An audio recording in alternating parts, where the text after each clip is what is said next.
Hi everyone, hope you are having a good day.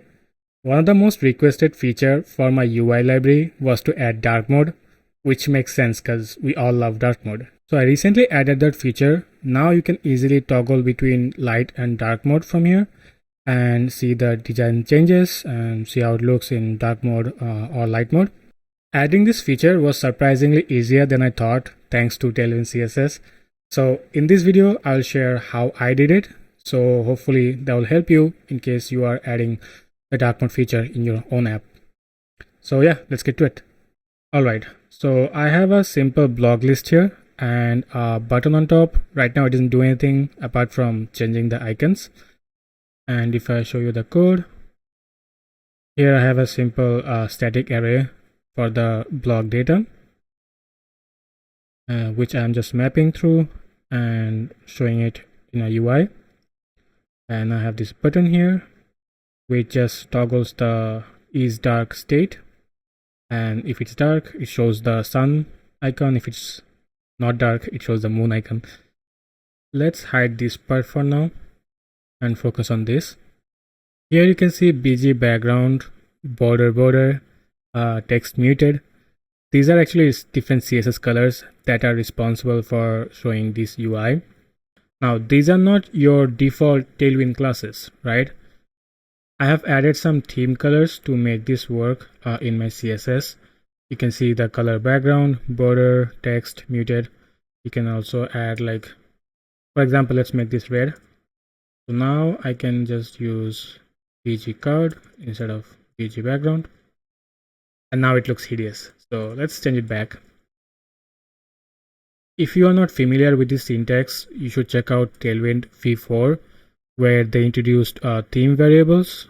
So basically in the past, we had to add a Tailwind config file, right, for adding themes. Now you can just directly do it in CSS. So here you can see inside a theme variable, they added a class and give it a color. And there's a bunch of other options. Okay, so here's all the namespaces. So for adding colors, you just add dash color and then your color name, font, text, and a bunch of other stuff. Alright, so hopefully that explains all the code we have here. Now let's work on the dark mode. I will just make it smaller. Now a very popular way of adding dark modes is adding this dark primitive. You can see the color is now red because my browser's default mode is on dark mode. Now this can work, like if you want to change this one, you can just add dark and text. Let's make it yellow. And now you can see it looks more hideous. Yeah, you get the point, right? But the problem is adding these for every little styles, you can see can start to get very tedious. So instead of making your life complicated, there's a lot better way to handle this. Let me remove this first. Now in our CSS file, let's create a root class. Now inside here, we will add all the color variables, like for background. And we'll have another one for dark. And here we will use the same variables, but change the colors for dark mode. So you can see the background is now black, borders white, text white, and muted is pretty much similar. So now instead of using the fixed color in the theme, we'll just use CSS variables, background, then same for border. Now if you save this, you can see there is no changes, which is a good thing because it means our CSS variables are working. Now to see if the dark mode is working, you have to go to your root, and in the HTML you can just add a class called dark. Now this will set the website to dark mode. Now you can see the card background has changed, so it kind of worked, but the text is now invisible, probably because it doesn't have a class. Yes, it doesn't. So we'll just say text, and the variable for text is text. Hopefully you come up with better names, but I'm really bad at naming stuff. And now you can see it looks white, and we will set the whole thing of bg background, and here text. Everything looking good. The last part is the icon. Let's give it the same colors. Looking good, right?